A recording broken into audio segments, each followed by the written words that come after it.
Կարդում եմ իմ գրածը։ Մեր պետության վարչապետ Նիկոլ Փաշինյան, արդեն 8-րդ տարին է, որ դուք օգտվելով քաղաքացու ժողովրդի օրենքաչիմացությունից ձեզ ենթակա պետական մարմինների միջոցով բազմաթիվ անմեղ քաղաքացիների ենթարկում եք քրեական պատժի և վարչական տուգանքի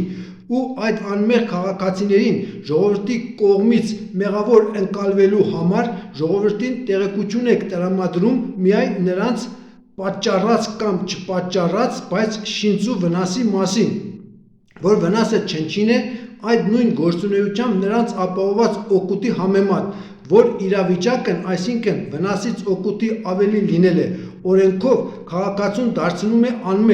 անմեղ, որ քաղաքացիներին հատիկ առ հատիկ պատասխանատվության ենթարկելով վարչապետ Փաշինյան, դուք այդ անմեղ քաղաքացիներից յուրաքանչյուրի նկատմամբ հատիկ առ հատիկ գործում եք սահմանադրական կարգը տապալել է բնույթի ծանր հանցանք,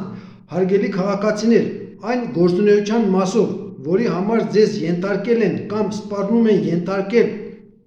ազատազրկման կամ ունեզրկման, կատարեք պարզ հաշվարկ, այն է ապահովված օգուտից հանեք պատճառած վնասը, եթե տարբերությունը եղավ դրական, ուրեմն դուք մեղավորություն չունեք, ուրեմն ձեր նկատմամբ գործ են սարքել կամ սպառնալով գործ սարքել, ձեզ դարձնում են իրենց համար կառավարելի, որը հանցանք է, ուստի հանուն սահմանադրահպատակ պետական իշխանություն ունենալու ու հանուն հարգելի քաղաքացիներ Փաշինյանի կողմից խախտված ձեր անձեռնմխելի պատիվը, արժանապատվությունը և բարի համբավը վերականգնելու վերոնշյալ հիմքով հաղորդում ներկայացրեք գլխավոր դատախազին, որպեսզի Փաշինյանն արտարացիորեն ենթարկվի քրեական պատասխանատվության։ Ես բժիշկ Գուրգեն Սարգսյանն եմ Շիրակի մարզի Սառնախբյուր գյուղից։ Վերջ։